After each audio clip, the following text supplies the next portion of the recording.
What is going on, everybody? Thanks again for joining me for another BG-Cast Wednesday live podcast.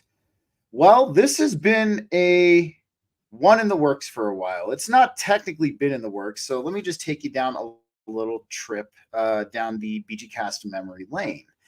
In the very beginning, over 2 years ago, before the Ben Davidson interview, before a lot me being a part of FKN, before all of this, my very first story, my very first interview that I ever did was of my best friend Joe. We have the older story on the very, very early days of our accounts, but I feel as of right now, I can do his story a lot more justice at this point. I myself have come a long way as a podcaster. I've become a better interviewer. And I really feel that this story is important for a lot of people to hear because not just because of what happens in this story, but the amazing underlying message that decided to showcase itself to my friend here after he went through this situation. If you guys have been with me for a while, since day one or the beginning, you know exactly who I'm about to bring on. But for those who have not, I want to welcome my very good friend Joe back to the show. Joseph, you there? I'm here. What's up, man? It's good to have you back on. Thanks. I'm signing in from sunny California. We've had 2 days with no clouds in the greater Los Angeles area. We drove in because I don't like flying. And it's been a good start to a little trip to see my grandparents here. I don't blame you for not liking flying right now. It'd be, with all of the stuff going on with Boeing and the fact that people like you and I might be on a no-fly list and not even know it yet. Well, I am flying Southwest back to Denver on Sunday, so wish me luck. I know you're gonna walk through TSA like nothing's wrong. So let, let's let's dive right in, guys. So let me preface this story with this. So I've known Joe for going on 5 years. Joe and I met back at the end of 2020. We were doing a job site together, and we became friends after that. Now I've known Joe for a little, and then this is the best thing I'm going to say is I know Joe traveled for work. He went to Chester, Pennsylvania. He was there for a little bit, and when he came back, I saw a very different Joe sitting in front of my eyes. I did not know what happened to him. I was like, "Are you okay, man? Like, what is going on with you?" He could barely form sentences almost Oh, I after. wouldn't say that. I would No, no, I I'm would just. say I know. I was You in a had it. good frame of mind at that time. I know. I'm just kidding, but he was definitely shook up from this. So Joe, let's dive in, man. Let's talk about how it all began. The beginning of this incident, how Okay. you were traveling out to Chester, PA for work, and something very strange started to unfold. Well, the whole premise of me going out to Chester was kind of strange to me. I was embarking to a part of the country I'd never been before, um, the Eastern Seaboard, and it was kind of like I was taking a hiatus from the contractor I normally work with to work with this other company, and they saw me as maybe a controls expert, not expert, but a controls guy, a guy that was well versed in controls. And so I was invited to be a part of this little team that was going to go refurbish a power plant in Chester, Pennsylvania, which is a suburb of Philadelphia. And it was such a specialized piece of equipment that we were refurbishing. It was kind of the brains of the dynamo that churns the whole power plant. And I didn't know anything about it except for I was good with inputs and outputs and controls work in general. So every single step of the process was overseen by an engineer that hired by another contractor, and we were just working in this one skiff room inside the larger power plant. And they had a section of the power plant shut down, ready for renovations. So here we were working in the same little skiff room, the size of a large, a large trailer, really. like the size of a container unit that you might see on a ship. And all the controls were localized within this. So by about week 2, we were almost done with everything. And the trip was interesting because I got to know some of the guys that were on our crew. There was myself and 2 other guys, and then eventually we were joined by another member of that team. And these guys knew each other, but I was new. I was new to the team, kind of an unknown. And we were talking politics. We were talking about the state of the world, the Biden stuff, the vaccine stuff, and these guys were pretty pilled and based, I'd have to say. I felt like we had a good rapport going. We liked each other. We challenged each other. It was a good group of guys. They were very conservative leaning. These guys were from Colorado Springs. One of the guys, I'd say the foreman on the crew, this young guy, he had outright refused the vaccine. And the other guy took it because his wife was a nurse and yada, yada, yada, felt pressured into it. So we had some various kinds of perspectives being represented among this work crew. One day, towards the end of the second week, was a Thursday. Towards the end of the work shift, I had to go to the bathroom, and I felt like I really had to pee, and the only way to do that was to go outside of the skiff, outside of the sheltered portion of the power plant where all the equipment was being housed, and out to the porta potty. By the time I got out there and touched the door of the porta potty, I totally lost the urge to pee at all. No peeing was necessary. Very strange. That is very strange because, normally it's like, well, I'm already out here, I might as well go. I just totally had no urge to pee at all at that point. So I didn't even go inside the porta potty. I turned around, and then immediately this storm came up out of nowhere. It blew over the giant circus tent that they had set up for the break area where when they do a shutdown, they have other crews working. So all the crews were supposed to take break in this circus tent. It blew over, and I thought, we got ourselves a tornado on our hands. And I was looking around, and a voice came over the loudspeaker and said, we have a high wind warning. Everybody get inside, seek shelter. And I thought, well, that's apropos considering that this circus tent just blew over and caused all kinds of damage, but I was the only one out there. So I noticed a speck in the sky as I was walking back to the building, and it looked like maybe a trash bag that was blowing in the wind. And I focused on it, and as I focused on it, it began to move closer to me, and I thought it was just being blown in the wind. But as it approached me, I could see that it was not a trash bag. It was a definite shape. It was a circle. It started out as just a circle. And I thought, that's a strange place to put a drone in the sky. Yeah, no, right? It looked like it was flying. It was flying like a drone towards me. But as it got closer and larger, I could see that it wasn't a drone. It was like a ring shape, almost like those OnlyFans girls cameras. Have you seen those?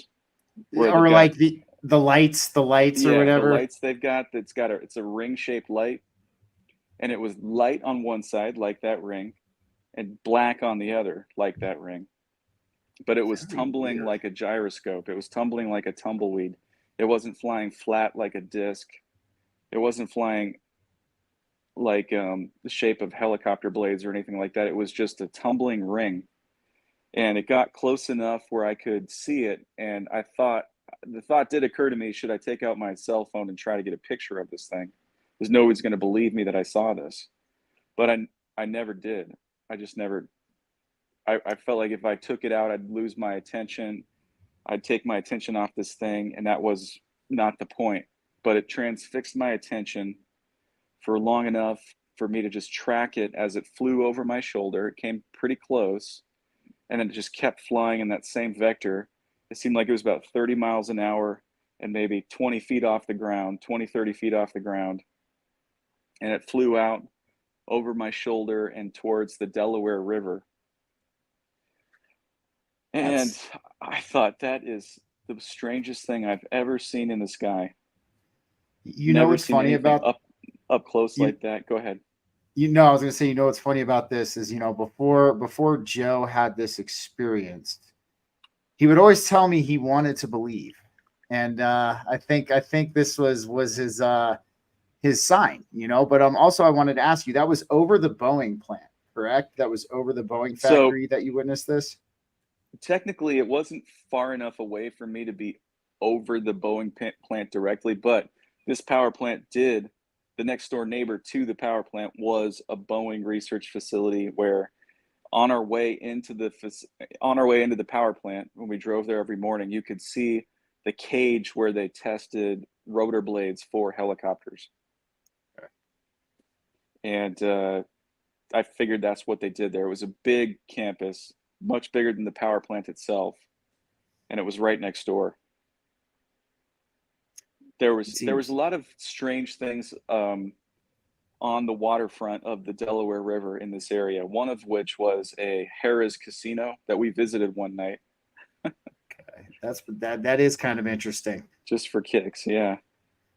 And we did a little exploring around the area over the course of the 2 weeks that we were there. Had dinner at restaurants, and there was a Walmart. It was your typical kind of suburban area, which I got to know better than I thought I would. I was gonna say, man, it just sounds like the overall tone of this experience. I mean, even from when we've talked about this in the past, was just very strange, almost like very off-putting in some ways. Yeah, the hotel where we were staying was just down the road from. It was across the street from the Boeing research facility, and it was just down the road from the power plant. It took us about 2 minutes to drive there in the company truck. Um, and people that were staying in the hotel with us was a strange cast of characters. I saw a cop who seemed like he was like larger than life, kind of not intelligent looking, and he was yelling at his kids in the elevator, and he had a Glock on his hip when we were all on the elevator. That was the first day. That's when we were arriving there at the hotel. But we saw people in military fatigues. We saw a team of soccer players.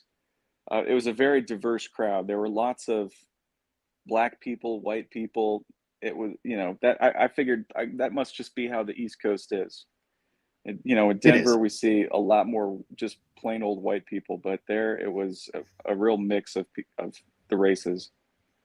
Yeah, the East Coast is a lot like that. Even in Yeah. the DC area, it's very much like that. But that's still just the types of different individuals you have in that hotel at that time. It's definitely setting some kind of like symbolic stage in my eyes for the what's about to start coming down this pipeline. Yeah. So, as I've told you before, and as it's still fresh in my memory, that seeing that craft in the sky somehow triggered some changes in my brain that would that became manifest there and didn't really leave until I got back home. And I just got real zealous, I guess you could say. I I got real introspective, and it felt like my brain was changing in real time. Memories that had been long forgotten were back in my mind, fresh, like I just lived them. The timeline of my life went from being a straight vector, a line, to more of a flat circle. Like that line from True Detective that Matthew McConaughey says, time is a flat circle. That's Understood. kind of what became very emotional at that point. I would be working. The next day was a Friday, April 15th, 2022. and I was just kind of a basket case. Like I'd be trying to do my normal work routine, listen to podcasts and twist screws, but I would have this flood of memories and emotions, and I'd have to like walk away. And if my friends had been looking over at me during this time, they would have seen tears pouring from my eyes. I'm trying to keep my cool. And at that time, my sleep schedule started to change too. I wasn't sleeping right. I'd stay up late into the night, um, motivated to write down text into my phone and text people that I hadn't texted in years, old girlfriends and family members, and I was just having like these downloads. Do you feel that this object potentially had something to do with this shift in your brain frequency and in your brain chemistry? Well, I do allow for the correlation causation fallacy here, but it sure did change at that time.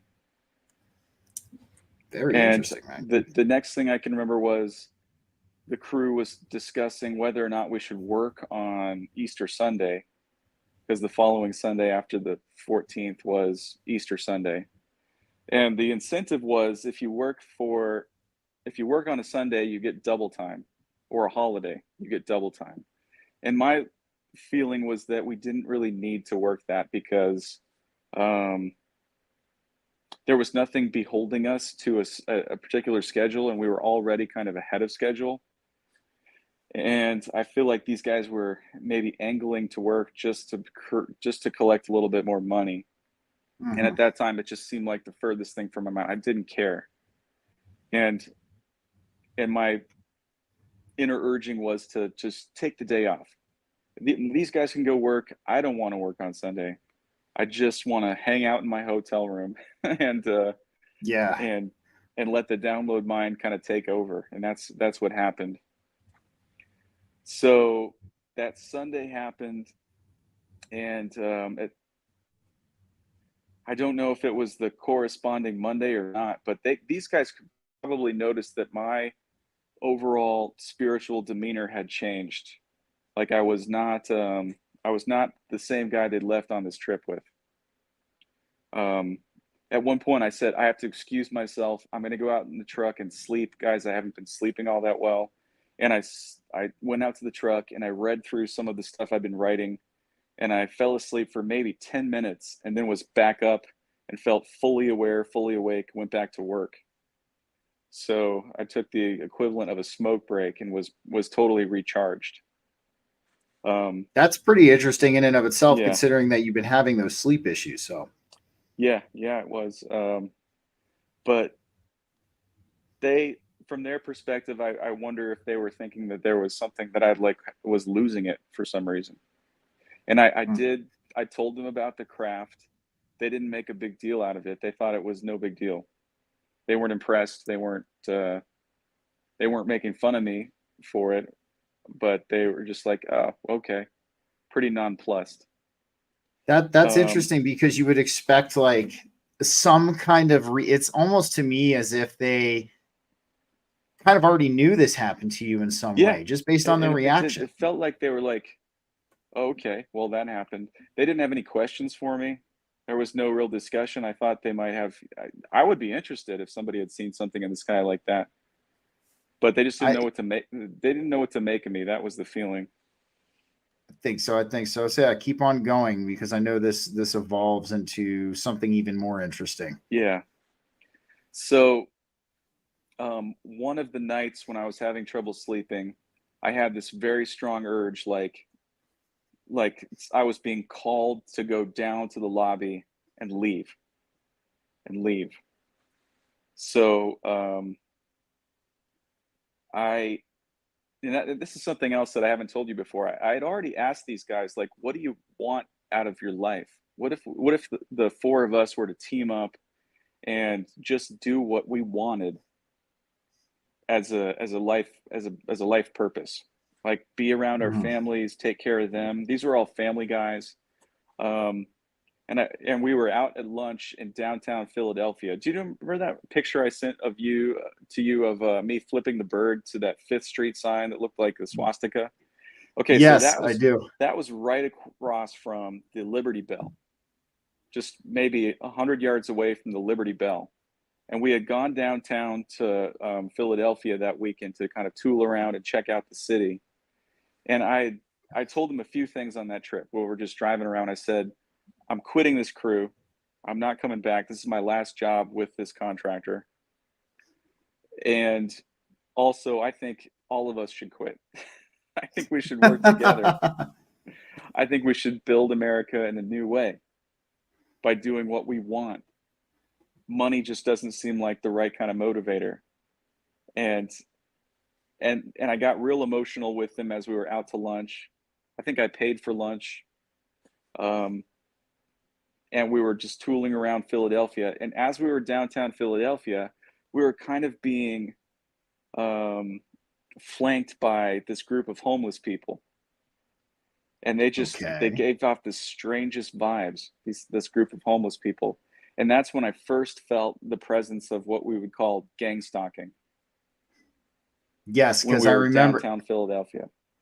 Because I remember you talking with me even in the previous times about this story that the homeless might not be as not in on it as they seem when it comes to these certain situations that we're encountering, like in your story.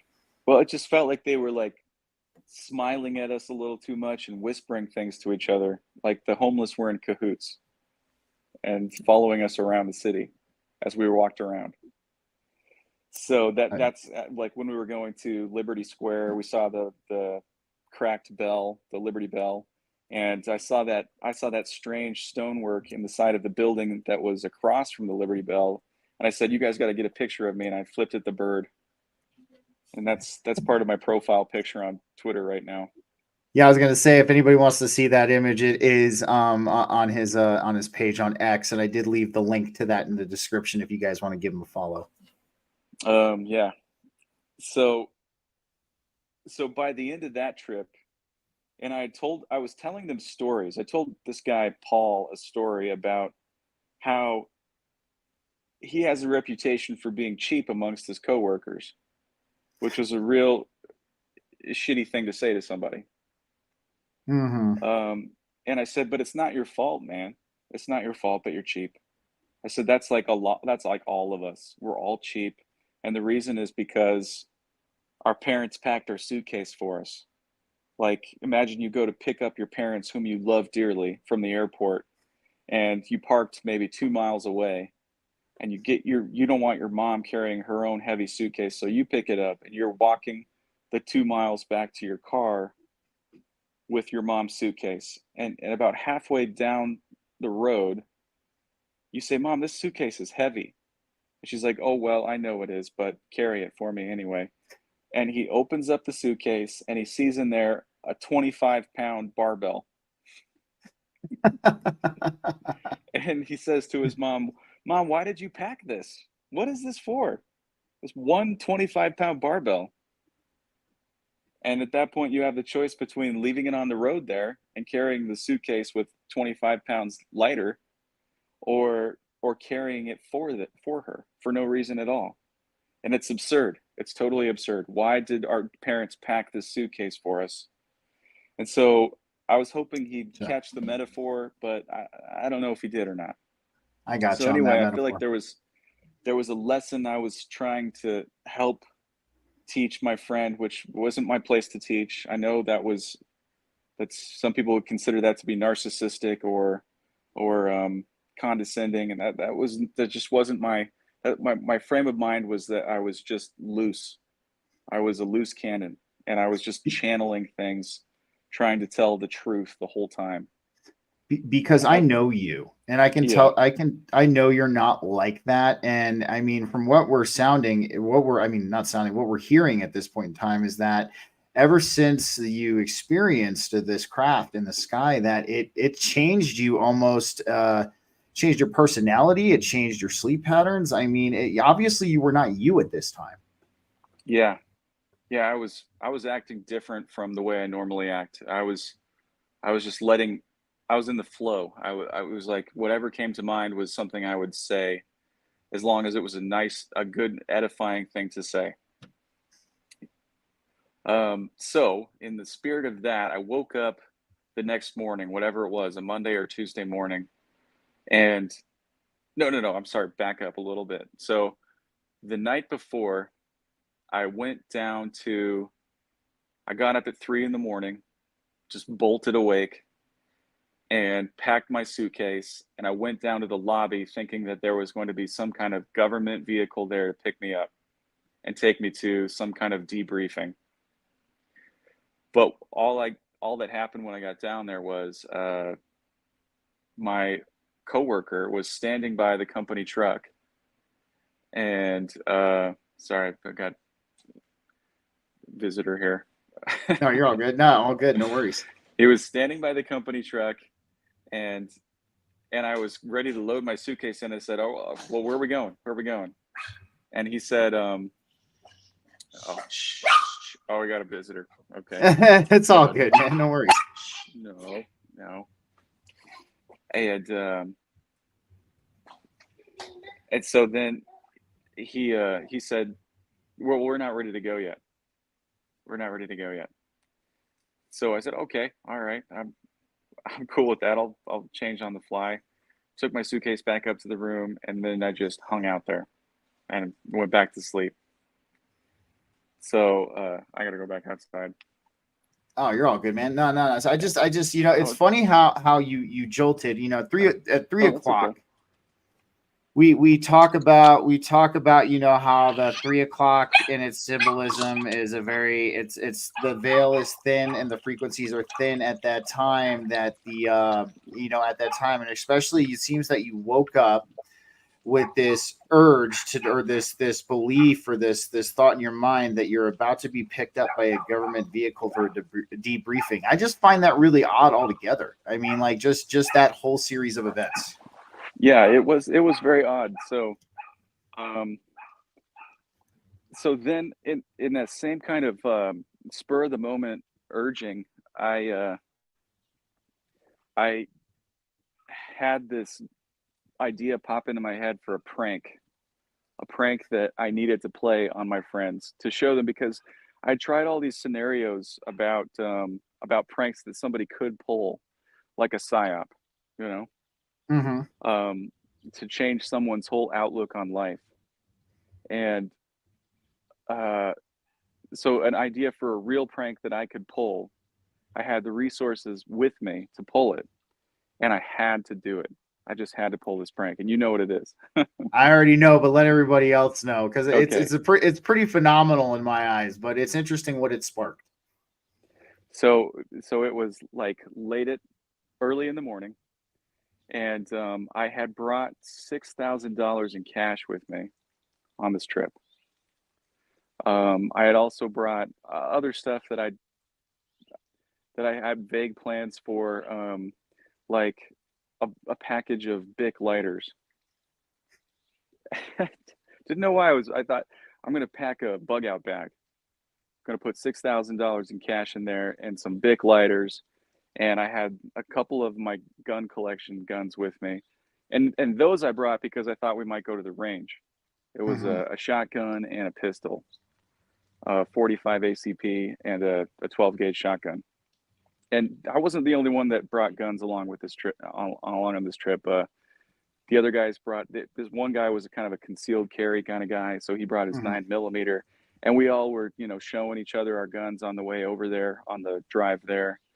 And I thought maybe we go to the range and have some fun for some recreational time. But this morning I woke up and I thought, I know what I'm going to do with that $6,000 in cash. So I divided it into 3 piles, $2,000 each, one for all my comrades, all my coworkers on the trip. And I went down to the hotel lobby and I laid them out on the table where we always had breakfast every morning. And I put a separate lighter on every pile. So 3 piles, $2,000 each, lighter on each pile. And I gave $50 to the clerk who could see the table. And she was just this little black lady. And I said, here's $50. So you got to help me out with this little joke I'm playing on my friends. Can you call my room when my three buddies are sitting there at the table looking at this money. And I told her I owe him some money, and I'm just gonna, pay him back in kind of a funny way. So she says, "Okay, sure, I'll help you out." So she takes my $50 tip, and I go up in my room and I wait. And then maybe about a half hour later, she calls me up and says, "Okay, well, they're all there." And I said, "Okay, good, thank you. You've done your job." And I sent them a text which said something like, "Pop quiz, assholes." Now is the day of reckoning. The riddle that is before you, or the task that's before you, is I need you to burn as many of these bills as you deem necessary to cleanse your consciousness, your conscience, cleanse your conscience.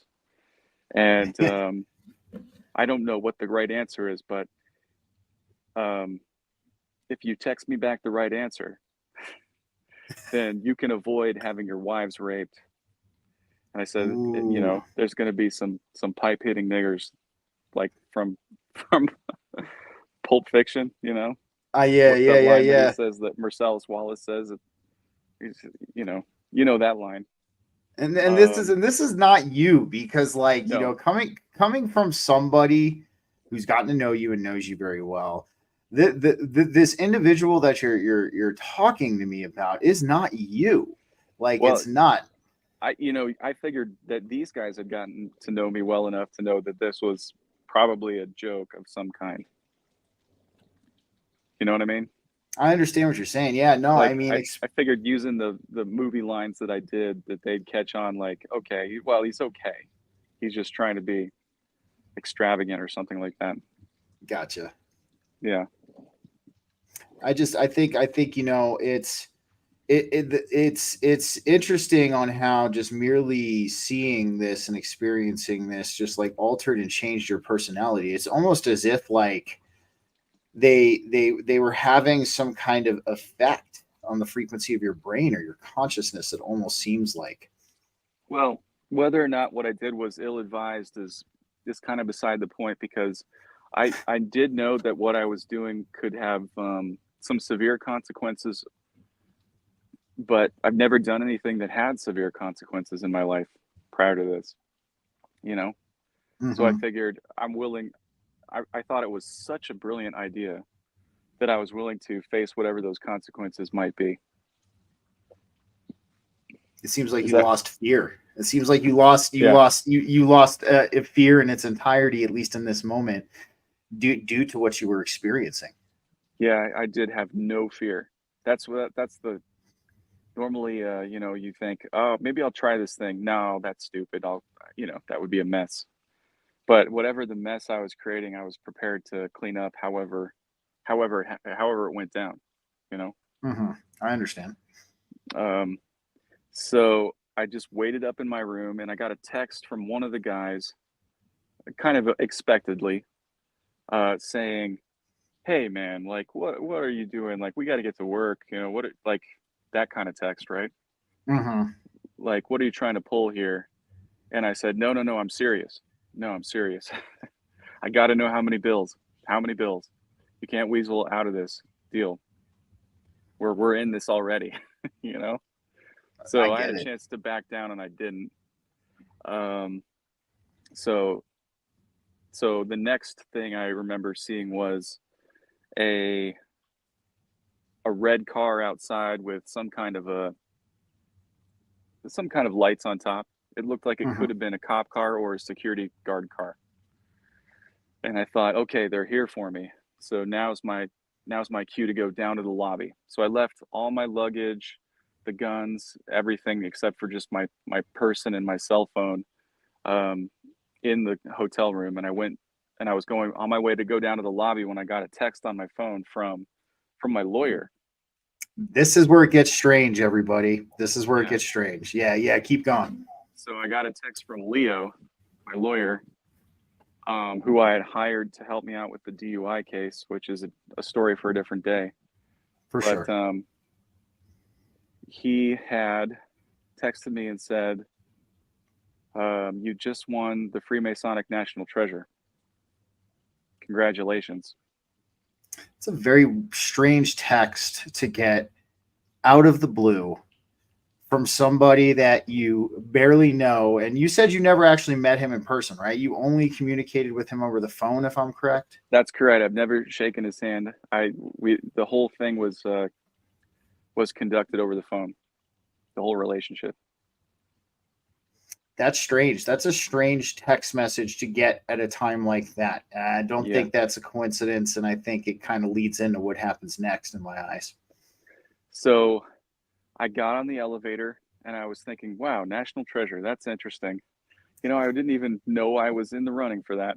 I didn't know I was competing for the National Treasure. I don't think any of us knew, but yeah, man, that's, like I said, that's a very bizarre thing to say to somebody out of the blue like that. So I thought, I did think maybe that my line wasn't secure. Like maybe he had sent it, maybe he wasn't the one that sent that. Maybe somebody had just tapped into his line, and that a lawyer who's a member of the bar association would seem like a legit source. But the thought did cross my mind that I could be messed with. Like this could be somebody messing with me. Here I was messing with my friends. Somebody could be messing with me, right? Absolutely. And we've seen ever since, you know, the original conversation of this, I've seen that they do have this kind of technology. They are capable of using cell phone numbers of people you know to send you messages, and it's not them. So it's very interesting that this occurred to you. Yeah. So but I still wasn't scared. You know, it was still this ecstatic feeling that was guiding me down towards back into the lobby of the hotel. And when I got there, I saw two cops wearing blue cop-looking uniforms, and they were like, at first they looked a little startled to see me, like maybe they were on their way up to pull me out of my room, you know, and here I was in the lobby instead, right? So then their first question for me was, hey, can we have your cell phone, you know? So wait, that's the first question. No greeting, no hey, how are you? This is why you're here. Yeah, like hey, we're arresting you. You have the right to remain silent. None of that stuff. It was just like, hey, buddy, hey, what's going on? Like they recognized me, and I said, yeah, I'm the guy that texted my friends. Here I am, and then immediately, can we have your cell phone? And the Holy Spirit that was guiding me at this point was urging me to just, you know, comply. Just hand it over. Show them that you have nothing to hide. So I handed them my cell phone, and they took it, and they were messing with it. They were like, I think I even unlocked it for them. I'm like, yeah, take a look at all my pictures, you know, see what I know you guys have a backdoor into everybody's phone anyway. Let's not have any pretenses that I'm not an open book, right? So they took the cell phone, and then I kept saying, I'm ready to go wherever we're going. You want to take me in? Take me in, you know? And they said, no. It was, hold on. We're just hanging out here. So I'm sitting down in the lobby, just waiting. And, weird. And they were running interference with all the other patrons that were in the lobby. And I should have paid closer attention to who was standing around watching, but it seemed like a lot of military people, like guys in camouflage uniforms and whatnot, and cops. So then the two people with any personality came through the door. It was these two black guys. You know, the one that looked like LL Cool J. Yeah. And his partner. Except for they didn't show me any badges or credentials, and they weren't dressed in uniform. They were dressed in like their just their normal go to the city kind of clothes. So I thought they could have been detectives, but if any of these, nobody showed me any badges throughout this whole plot. They could have just been a troupe of actors dressed up in uniform looking clothes. And what we're seeing too, I mean, based on the behavior of these public servants and these public officials. Not even these individuals are even acting out of character in this whole situation too. That would have been a red flag to me also, that these cops are not acting according to their protocol. They're acting very strange. Yeah, they were acting. The two cops that I first encountered were acting kind of nervous, but the two black guys were totally chill. They acted like this happens every day. Not every day They, you see a flying gyroscope through the sky, but yeah, so they must have been some kind of authority figures in this whole troop, because they got my cell phone back and they handed it back to me, and they wanted to hear me read the text verbatim. They wanted to hear me read the text that I had sent to my friends. So they knew about the text. The text seemed to be the central focus of this whole interview. And they especially wanted to hear me read it. And I think if I had to guess, the only reason why they wanted to hear me read it was because I used the N word from that Pulp Fiction line. And they wanted to see if I would read it or shy back from it.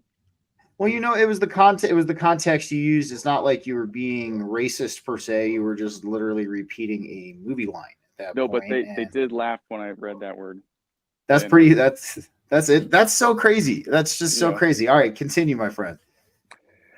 So then they asked, and I kept saying, let's go. That's why we want to hang out in this hotel lobby. Let's go to whatever kind of safe room you've got set up for this. But they didn't want to leave right then. They wanted to hang out in the hotel lobby. They were stalling, it seemed like to me. And they called my ex-wife, and they told her that I was going crazy. And I think they got her all riled up, which is not great, but yeah. So maybe they had her implicit permission to take me to the next facility, and they pulled up an ambulance and loaded me onto it. And by the way, one of the questions they had for me in the hotel lobby was, "Who do we remind you of?" This was from the two detectives, we'll call them. And I couldn't think of LL Cool J for some reason. That wasn't coming to mind, although that would have been my first choice now, looking back on it. It's like that.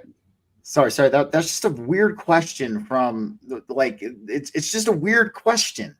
Yeah. Like, who do we remind you of? I mean, when we're dealing with, like I said, these public officials and these detectives and things like that, these individuals are acting so out of fucking character. It's weird. Yeah, it was weird. And it registered with me that was a weird question to ask. And they just didn't seem all that concerned with due process.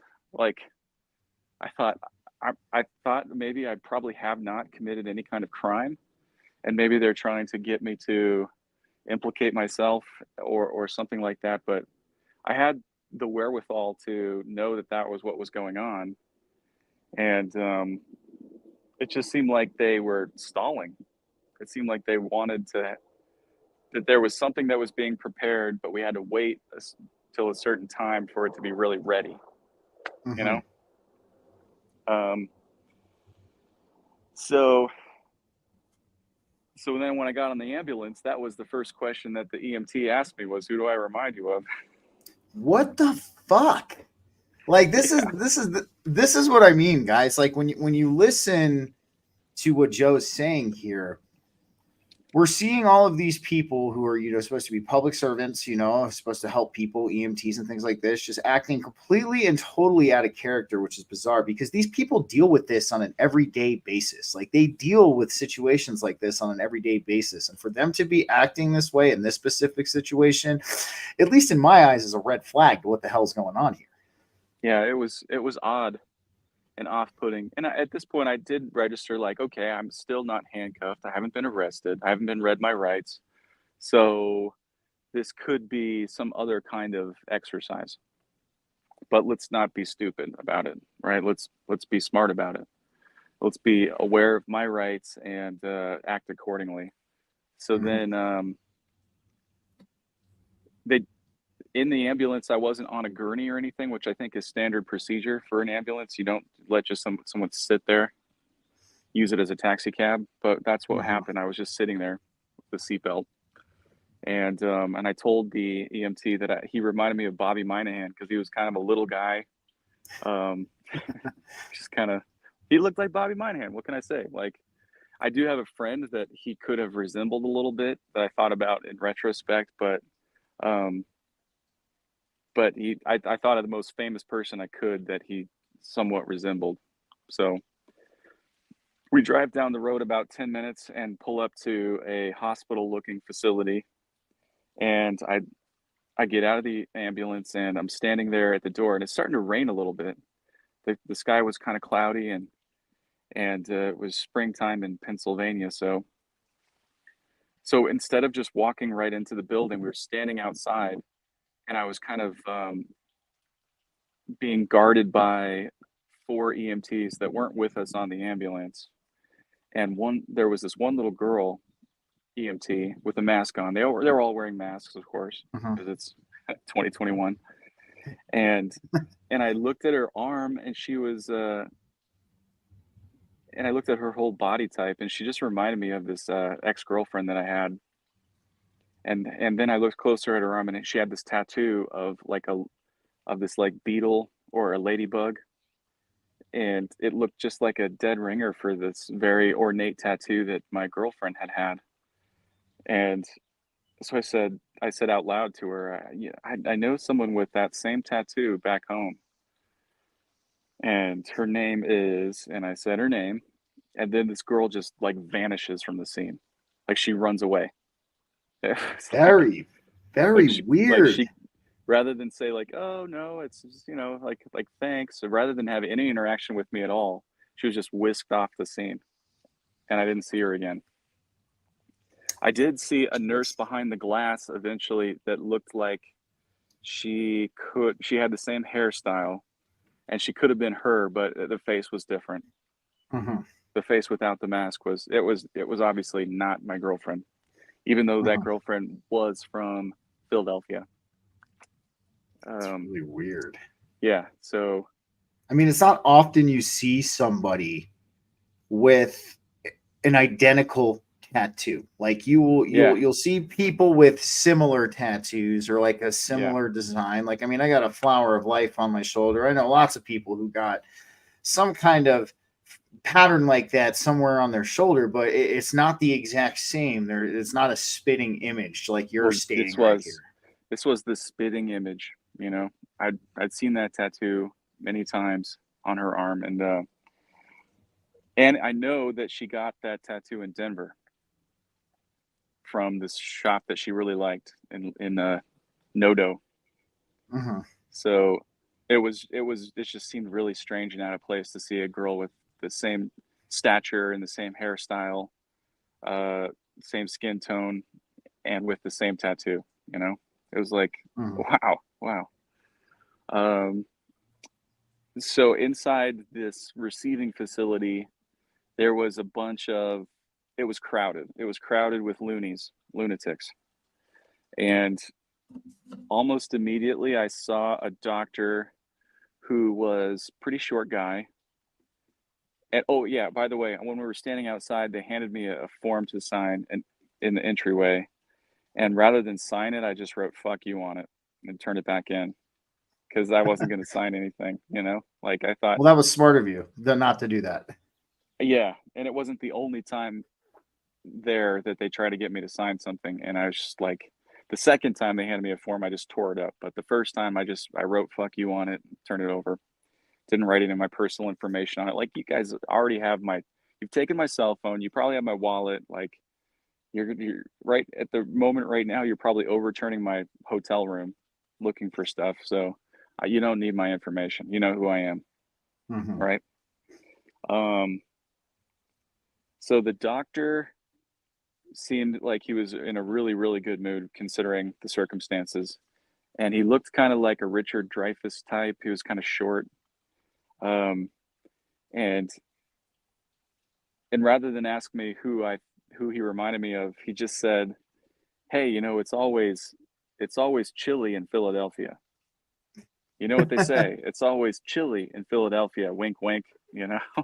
Exactly. It's Yeah, pun off. It's always sunny. yeah. So I remember I'd never watched that show, unfortunately. Like I wish I had, but I know it stars Charlie Day, and this guy could have been like Charlie Day in some kind of a Mission Impossible style mask. Hmm. Um, but they asked me. We had a little conversation in his office with a nurse present, and they wanted to know if I was a threat to myself or others, and I said, no, I'm not. I'm not a threat to myself or others. In fact, I'm in a really good mood, and I know I've done something a little off the beaten path, but it was all in good fun, I thought, you know. Hmm. So they wrote down something on a clipboard in a form, and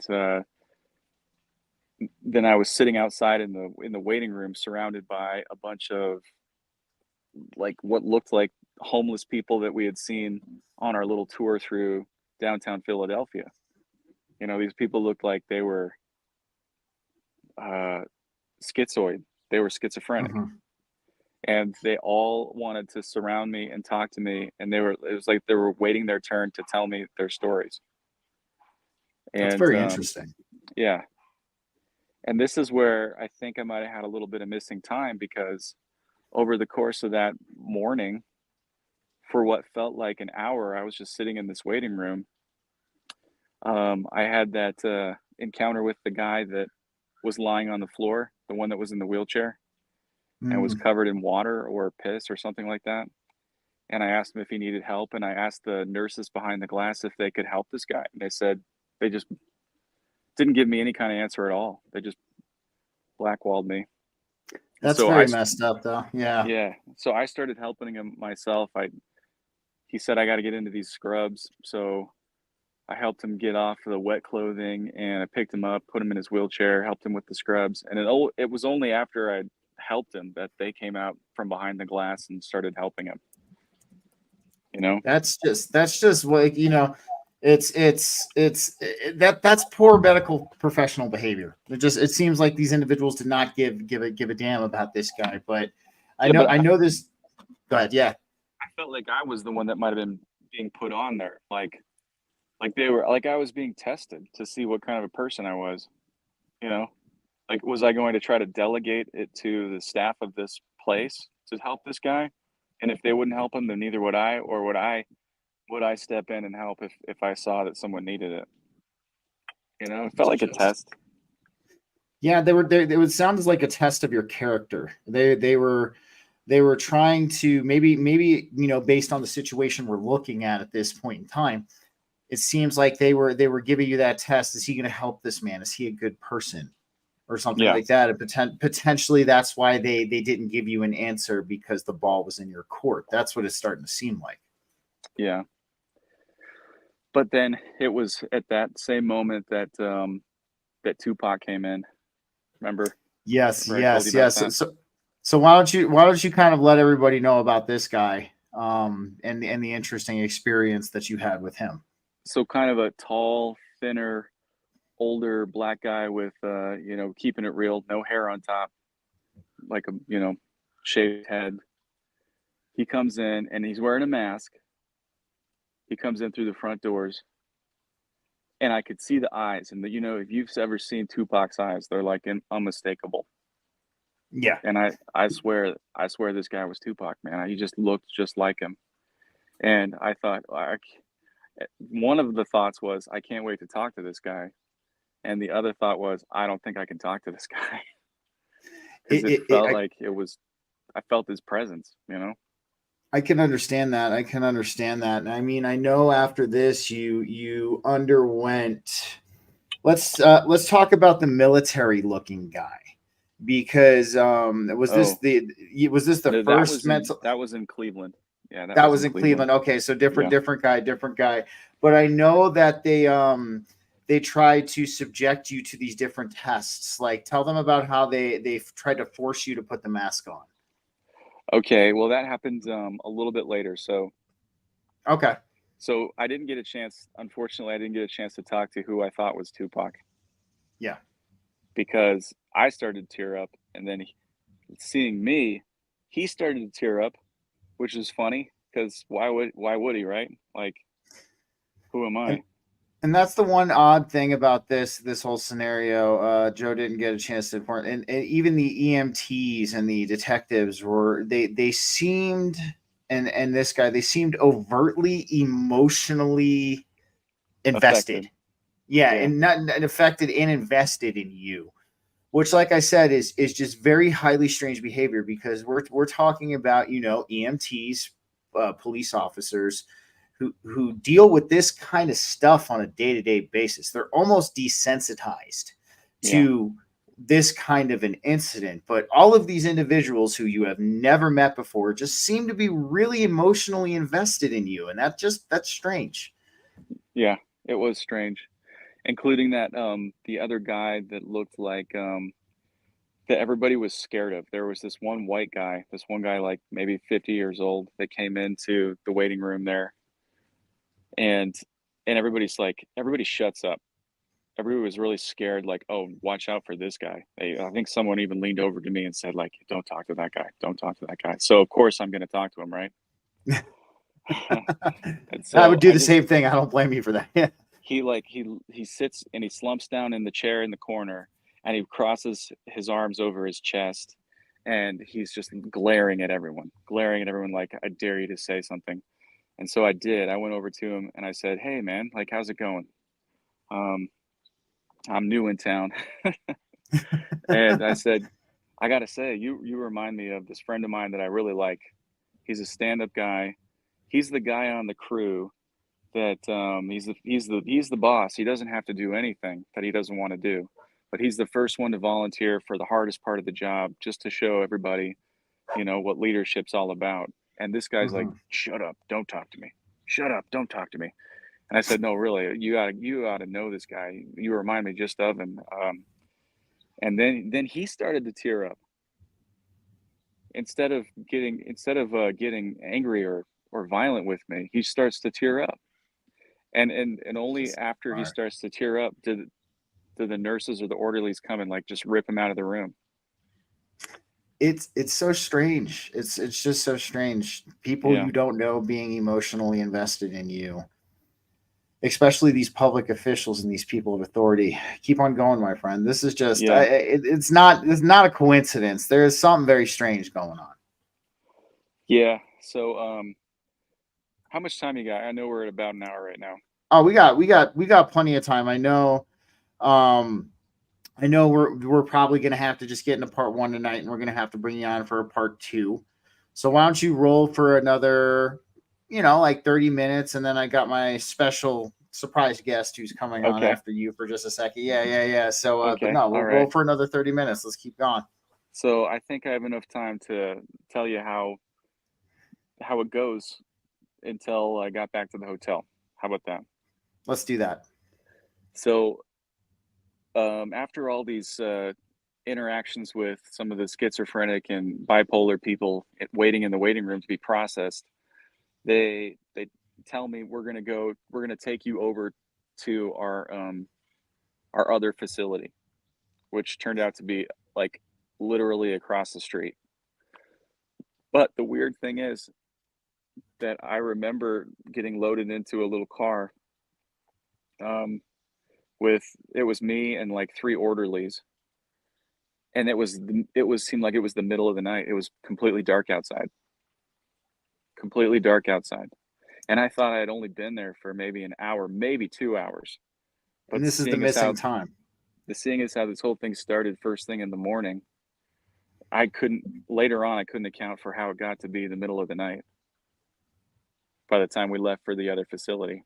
That would be just so. I would walk out. I mean, our even in these places, our perspective of time can be altered, but to lose that amount of time, to go in and like, what was it, mid morning you went in, or like Yeah. early morning at No, that early point? morning. Yeah, early Early morning. morning, and then to walk out and it to be already nighttime. That's strange. I do think you were being kind of subjected to some kind of test. I'm gonna be 100% honest Yeah. about that.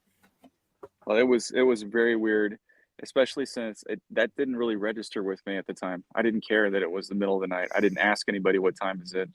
It just it later on. remembering the whole thing, I can remember it being very, very much nighttime when we went across the street. And by this time, I had changed into scrubs, and they'd taken my belt and my shoes and my wallet and my phone and put them in some kind of bag.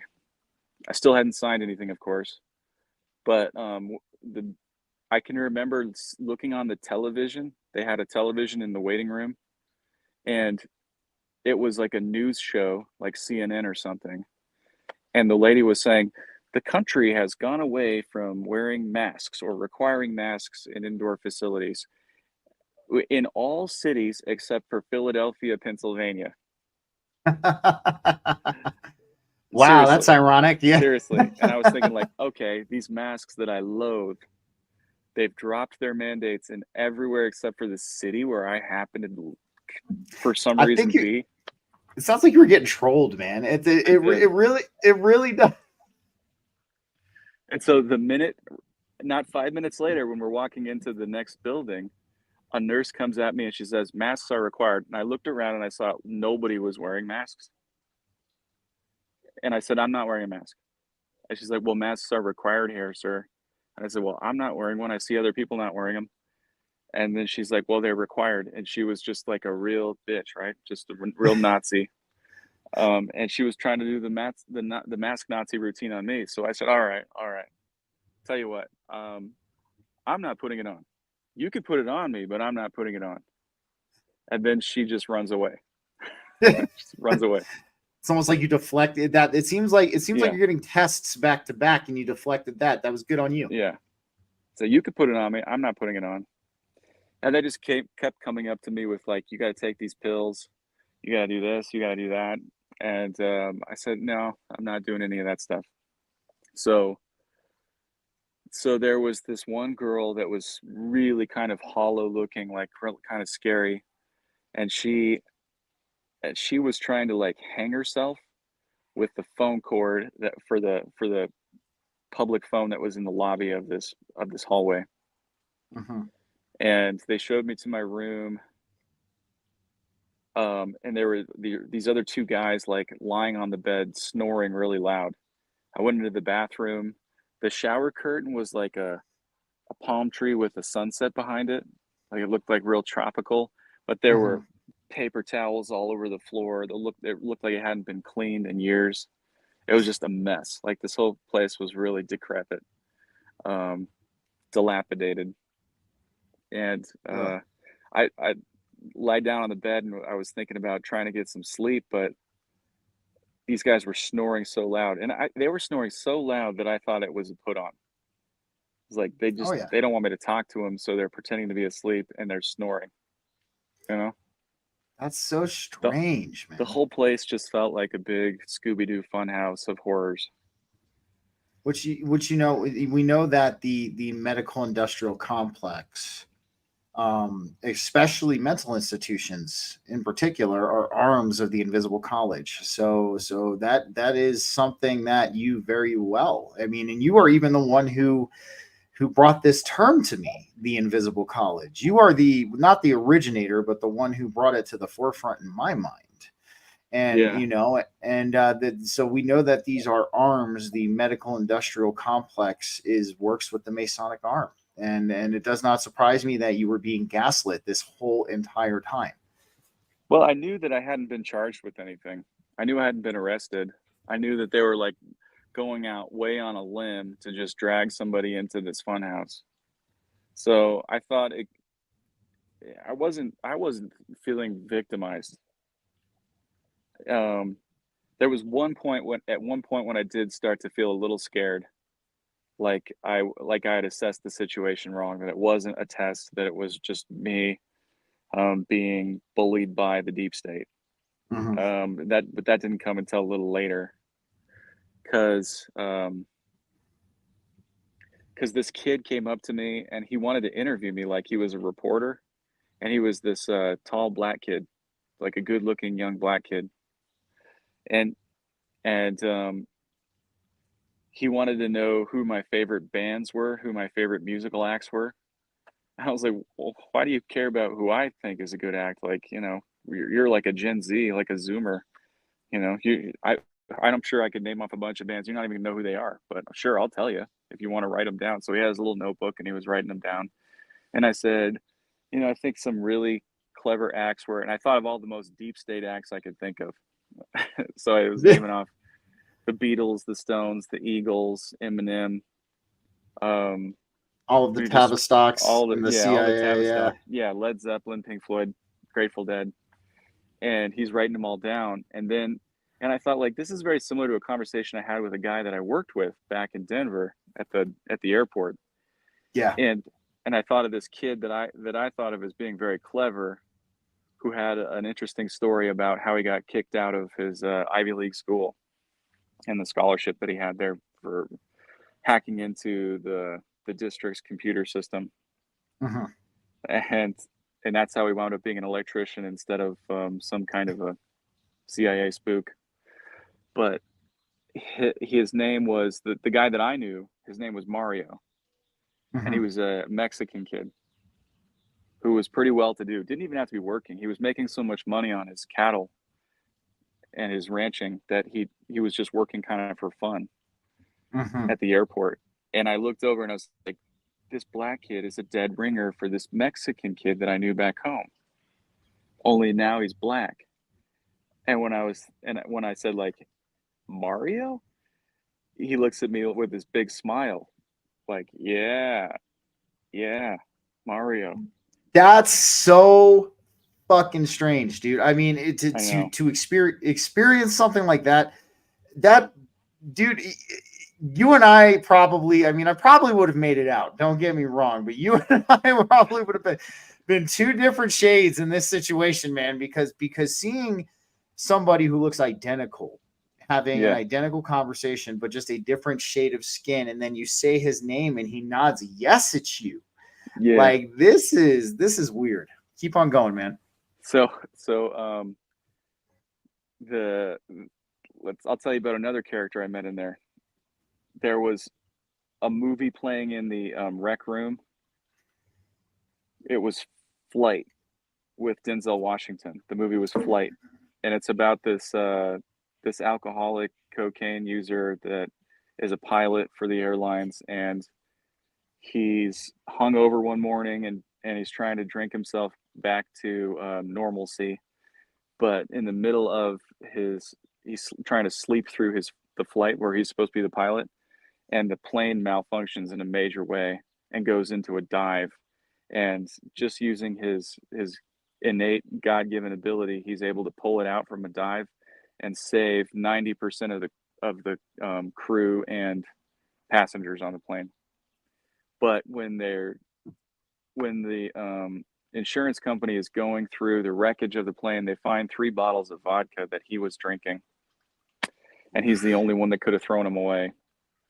So they try to pin this whole accident on him, even though it was clearly, according to the black box data, a wreck that was due to the airplane malfunction. But they want to try to pin it all on him. So the lawyers and the union are trying to get him off the hook, but eventually he just cops to the whole thing. And I only know this because I saw the movie later. When I was trying to watch the movie in this insane asylum, there was this guy that was over my left shoulder chirping in my ear and just talking his schizophrenic gobbledygook in my ear. Like, imagine trying to listen to a movie or have a conversation with somebody constantly chattering, like, your father, your mother. It's almost seems like you're undergoing some kind of demonic experience. Yeah, he seemed like in a lot of ways. It was like having a demon in my left ear. So as I'm trying to watch the movie, and at first I was like, okay, guy, that's very nice. Hey, I'm trying to watch this movie. How about if why don't you just go over there? You can talk your psychobabble over there. But he wouldn't. He kept on me. So after trying to watch a few minutes of this movie, I started thinking, like, okay, well, let's pretend like this is just the fun house that I thought it was. I'm going to do to this guy what he's no doubt been doing to people for the last however long he's been in here. So I go over into his left ear and I start talking shit, right? Like, Oh, you look like a monkey. Oh, the kids were mean to you. They picked on you. Oh, daddy never loved you. You know, that kind of stuff, like Joker Uh, kind of stuff. Just the worst kind of stuff no one would want to hear, right? And then so eventually he looks at me like you can't do that. Like, you can't take a page out of my book. Turnabout is not fair play here. So I said, "Oh no, this is real. Suddenly there's a demon in your ear. Suddenly you have the monkey mind and a chatterbox in your ear. And this is not kind treatment. I know that, you know. Nobody mhm. appreciates this kind of treatment." And so then he slaps me, you know, like the Will Smith slap. Not a real hard slap, but the minute he Like, touched me, the orderlies were on him and they just tore him out of the room. I never saw that guy again. whoa, dude. So like, I mean, it's strange. Like I said, it almost sounds like you're undergoing like this demonic trolling Yeah. experience. Like I think you were getting a glimpse of the true makeup of how a lot of these things work and how a lot of these things go down, especially in, we don't have heroes and villains, we have actors, and we have Well, actors playing these roles. this guy was a scary actor because I thought he might break, but he didn't. He didn't break. He Mm-hmm. when I got a look into his eyes up close, face to face, there was nothing there. This guy was 100% demon possessed. Mm-hmm. It wasn't fun. I can So imagine, that, man. That must have you been know, something. Was probably a very intense experience to be yeah, experiencing this, especially in the place that you're in at that time. that's one good indicator that I am nobody's messiah because I look at these demon possessed people and I feel nothing for them. You know, I see this vacancy there, and then you Mm-hmm. know, there's no urge to try to save them or help them. I just want them gone out of the picture. You know, I understand. there's no mercy there, no compassion. I just Mm-hmm. I feel nothing for them. I can Anyway, understand, man. that's beside Yeah, the yeah, point. yeah. Um, yeah, I hope that guy got some help though. That'd be nice. Who's gonna help someone like that? Not me. What are you gonna do? Pray Some for him? Sometimes a lot of people, from what I've seen, there are people who are willingly take that on, based on their actions, their behaviors, and or it's potentially, I mean, we look at schizophrenia. I mean, a lot of the shamans believe that schizophrenia is actually a gift. It's a special ability or a special talent because you're able to see into the different frequencies. But the thing about it that makes it so fucked up, Yeah, at least from what I see, is that we have a society that tells you have a mental problem, and then they put you on this slew of very nasty medications, with loads of side effects. And you have somebody who could potentially have an innate gift or an ability, but then you have the world they're growing up in telling them there's something wrong with them and there's something fucked up with them. yeah, And that'll definitely twist somebody into a demon possessed state. I mean, that would cause a lot of darkness within an individual. yeah, man. I'm compassionate to a point. I'll love to help people that can be helped, but you know, I'm kind of an Epicurean. Like, there's just a certain point where it's like, whitherefore, whence cometh evil is the question. Whence cometh evil? It's like I can I didn't make understand. this person. You know, it's like these are God's mistakes, not mine. I'm not gonna I try to can understand. make up for God's mistakes. And we already know about that, man. So Yeah. how did this evolve even further? Okay. Let's give it a good sum up in the 15 minutes, and then we got the other guests coming Okay. on. We got the other guy coming up. Okay. Yeah. So at some point, I went back to the room where I was rooming with two other guys that I never met, and as I'm sitting there on the bed, an orderly comes in and hands me a book, and it's a paperback book, which you've seen. I don't have it with me right now, but it's Uh-huh. The Last Battle, which is a C.S. Lewis children's book, and it's the last book in the Narnia series. I think it's book 7, and Uh-huh. it had a unicorn on the cover. a white unicorn with blood on his horn. And I thought, that's a really cool looking cover. I don't remember it being so bloody, because I think I read the whole series when I was in elementary school as a kid. Mhm. And there were some messages in marker written on, I flipped through the whole book, and there were messages in marker on page 7 and 21. And the messages were, the first one was about the Jesus Christ consciousness, Jesus Christ conscience. And the second message was, the first one was in blue, the second one was in pink marker, like a highlighter, and it said April 14th, 2022. And it didn't occur to me until right then that it was that Thursday. I'm sitting in a pile of ants over here. Oh, no worries, man. It had been that Thursday, April 14th, 2022, a Thursday, that I saw the craft in the sky at the power plant. And what was the other thing that was when you showed me this book when you got back? The other thing that was in that a dedication. Book. So in the front cover, there was a dedication written from Mrs. Klein, Christmas 2005, 2006. Which is funny because normally, you know, you just say Christmas 2005, right? Mm-hmm. But she wrote 2005, 2006, and Josiah and Jeremiah, my two sons, were born 2005 and 2006. That's very bizarre, man. Irish twins, yeah. So, so I had to keep that book. I said, no matter what happens here, I'm taking this book with me.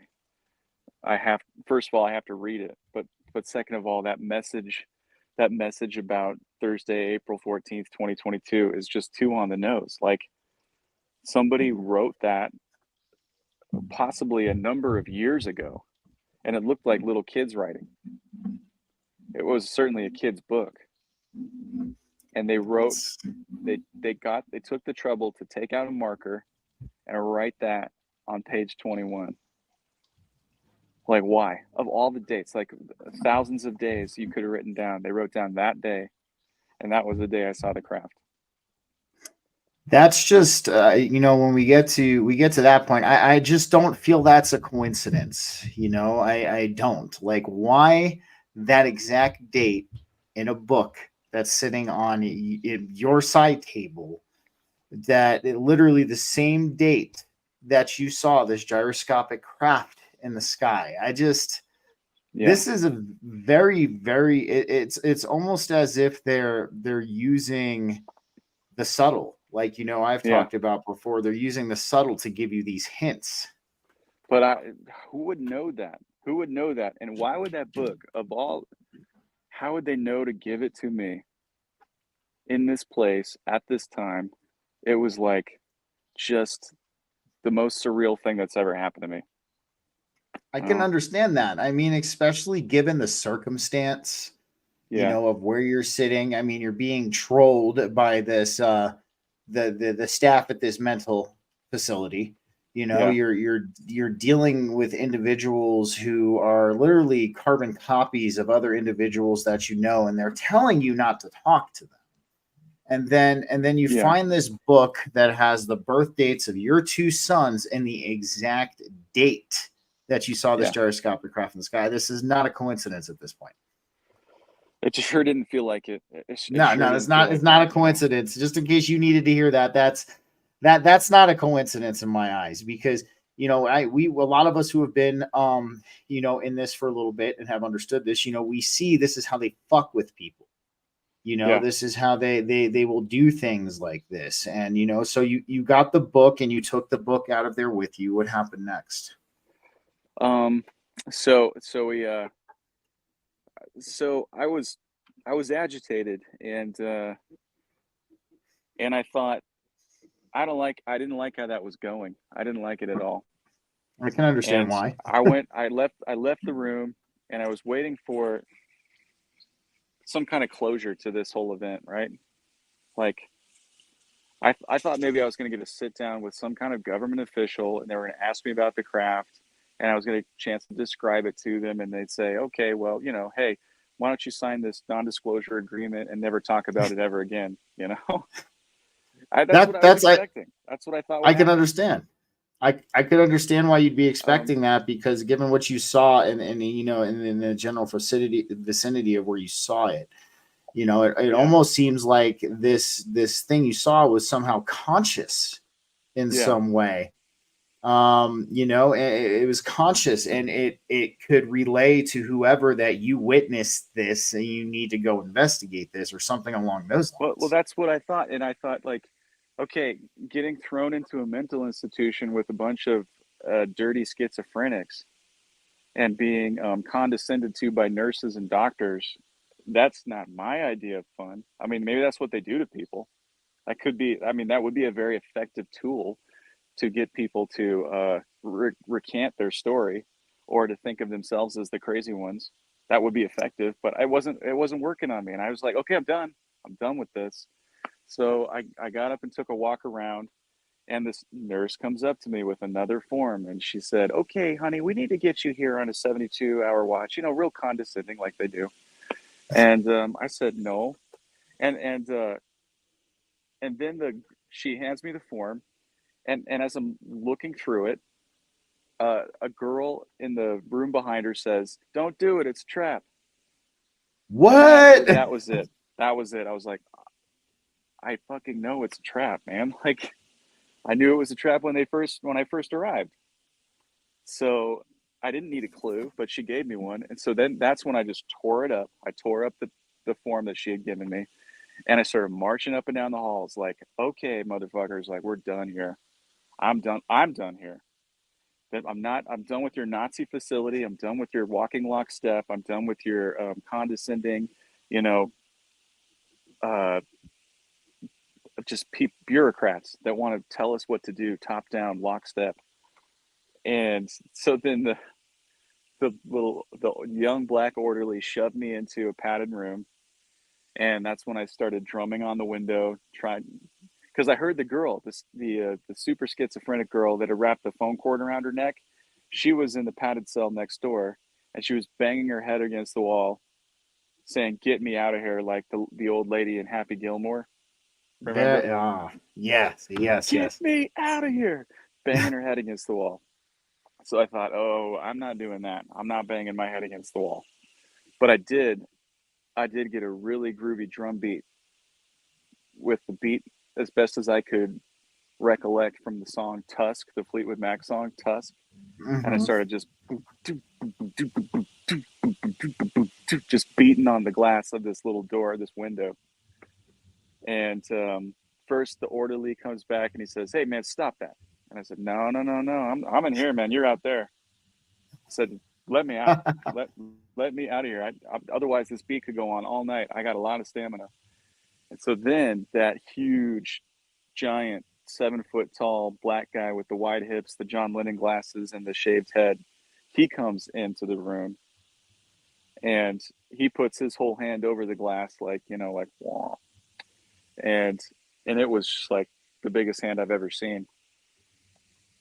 And then he gestures down like he's going to open the door. He opens the door and says, "We're going to get you out of here early. Hey, man, we're going to get you out of here early." You passed the test. God damn. It's like, I was like, okay, the escape room is over. I'm out of here. So he gave me back my clothes, my belt, my shoes, my phone, my wallet, and I said, "Can I take this book with me?" I still had the book in my hand, The Last Battle by C.S. Lewis. Hmm. And they said, "Sure, you can take that with you." So 5 minutes Weird, later, because I was usually they wouldn't dressed. let you do that. Yeah, that's weird. Yeah. Well, they let me take the book. I still got it. It's back home in Colorado, Hmm. and I'll show you that on the next episode. For sure, man. Yeah. Well, you know, we're gonna have you on for a part two coming up. I wish we could have gotten into it more, but you know, it's. I remember when we did the original version of this, it was over like Yeah. 4 parts. So, yeah, it's just such an immense story. But you know, if there's one thing I want the listeners to think about before this next special surprise guest hops on, Yeah. you know, is look at the whole situation. You know, Joe here experienced a gyroscopic craft in the sky, And it obviously had some kind of psychic or psychological effect on him. Yeah. And what this started to cause was a breakdown of his behavior due to witnessing this craft in the sky, which then kind of almost attracted what I would say is the attention of potential intelligence agencies that could have been in the area, because we've seen this from time to time. Somebody witnesses an unidentified object in the sky. There's nobody around who sees them witness it. And then later on, they're getting a visit from the Men in Black or some kind of military official to talk to them about what they had witnessed. So kind of like put this together with this on top of these random strangers, these public officials that are emotionally invested and emotionally sensitive with an individual they do not know. These people are desensitized to this kind of thing. They deal with this thing on a day-to-day basis. So the question I want to leave with all of you is, why would they be so emotionally invested in a man that they don't know like this? And why would they be doing these weird, strange gaslighting and gang stalking maneuvers to him? I think really what we're kind of getting at here, guys, is there's a little bit more to this than we know. There's a little bit more to this existence and how staged things are. And it's kind of insane. Joe, are you still there? Yeah, hold on one sec. I'm just getting a chair. No, you're all good, man. You're all good. Yeah, I can hear you. I can hear you. So yeah, man. No, you're all good. You're all good. Okay. So why don't you tell everybody where they can find you? We will be having you on probably back in September for part 2 of this story. Guys, I have Joe's Rumble channel, Syruptap, in the description of the Rumble and the YouTube videos. I also have his X account. Guys, if you've been with me since day one, you remember Joe and you remember the BG-Tap show. So, guys, go ahead and give him a like and a follow. Joe, is there anything you want to leave the audience with before you hop off and this next surprise guest comes on? No, that's all right. I think thanks for recapping the story with me, man. I hope we got to show a slightly different aspect of it than we have in other episodes. But thank you again. I felt like I could do it more justice. Yeah, I felt like I could do you more justice, man. When we first started, I didn't know my head from my ass as a podcaster or my head from my ass on how to do interviews. And I think, the fact that I've grown this much in, the past few years, I felt like I could do this more justice than we did in the beginning. And that's why I wanted to bring you back on. Well, for sure, man. I mean, it's amazing. You're doing a great job with the show, and thanks for letting me be a part of it. Anytime, man. You're always a part of it, dude. I will catch you later. Have a good night. And we are going to wait for our next guest to hop on. While we're waiting for our next guest to hop on, it's just a very strange story, guys. I mean, for the people who came in late, I know Rob from Typical Skeptics here. Thanks for joining me tonight, man. We got Don and Spinja. We got the Lion here. All of the people I really love to see here. And I'm always happy that are here. My friend ended up seeing a, UFO, a gyroscopic UFO. He almost said it was very similar to Ezekiel's wheel. And he saw this while he was working out in Chester, Pennsylvania, which was located next to a Boeing factory. And after he saw this ship, I honestly think there was some kind of potential frequency technology involved.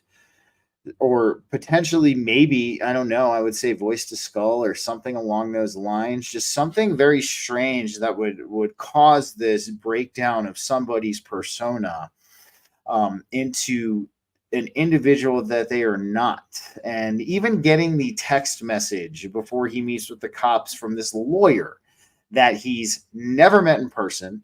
I know the story behind that incident, and he's never met this guy in person.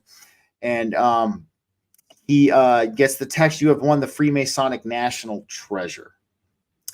at a time like this. So guys, I think what we're kind of building up to with this, there's something going on. All right, and that's all I'm gonna say. Alrighty, guys, I have my next special guest. He's been on this show twice before. You might know him. It's as Wano Savings 1007. What is up, man? It is good to have you back. Hey there, Steven. It's good to be back. Good, man. So how's it been, Juan? How's life been treating you? Oh, I can't complain. I just spent a little time in Las Vegas over the past few days, and it's a nice city. I gotta say, I picked up this hat at the Trump Tower. Make America Oh, great there you again. go. There you go. So So Juan, how's thanks for. life been treating you? Well, life's good, man. Life's good. I mean, I'm sure you see the situation unfolding before us at this point in time. So I'd like to get your opinion on a couple things. I'd like to get your opinion on the current world stage status and the debate that just recently happened. I know you probably have some insight on this.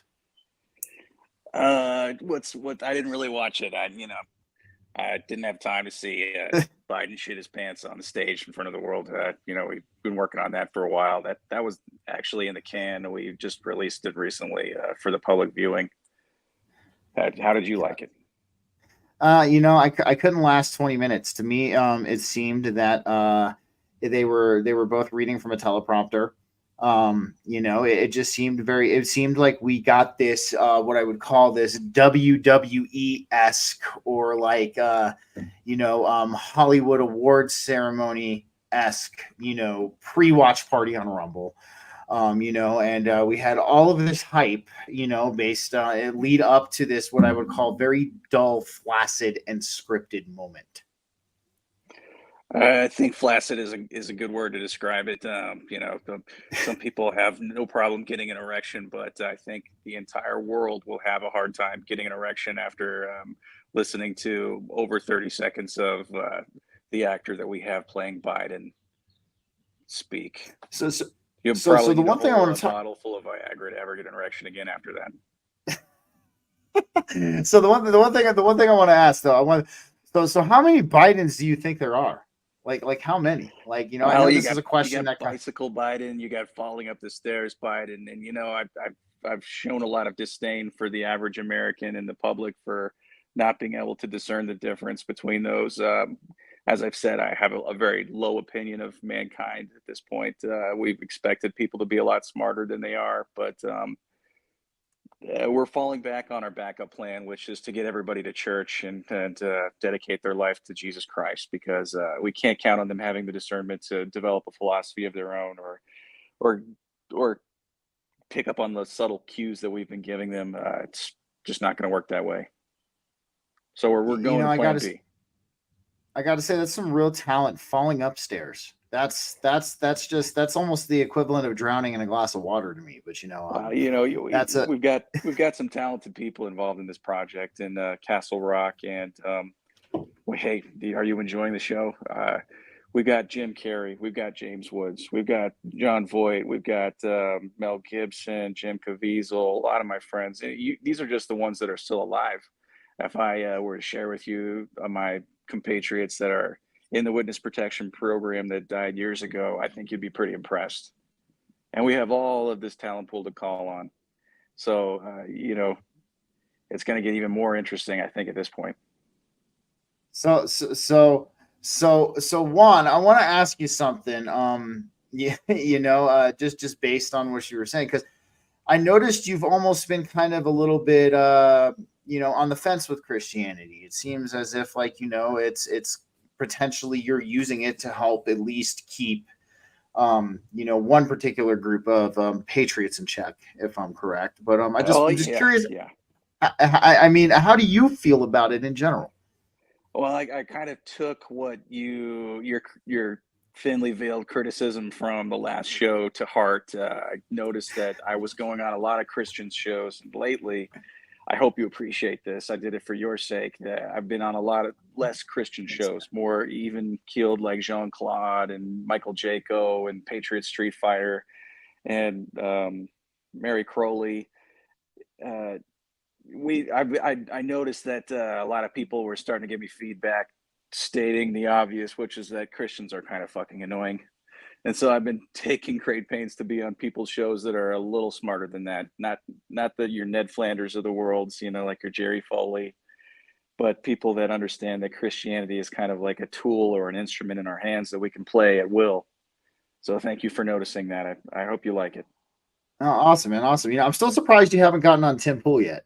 That's the one Yeah. guy I'm surprised you have not graced yourself with your presence with. Well, I kind of don't need to. Like he is, his fan base is a little different from the people that I've been charged with rallying. He probably doesn't have a single boomer that's ever listened to his show, but I do keep in touch with him from time to time. And he mentioned something for me to tell you personally. I hope What's it that? means something to you. Okay. He said he wants his beanie back. Okay. Okay. Well. You can tell Tim he can try to come take it off my head. How's that sound? You there, Juan? You broke up a little bit. He said he could take it off. He would challenge you to a skateboarding. Oh, I'm sorry. Can you hear me all right now? Yeah, I can hear you all right now. Can you hear He's me going now? to challenge me to a skateboarding contest. Oh, good. That's right. Yeah, He man. says best kickflip gets to wear the beanie. Well, I'm screwed at that, man, because but the one I thing don't I know got what to a give him kickflip is, but I think yeah. yeah, we'll see if I can still ollie, man. But the one thing I got to give Tim credit for is he is actually giving back to the community now. He's buying a skate park, and he's going to build a skate park for this community in West Virginia. And I got to say, that was really nice to actually see him give back to the community for a change.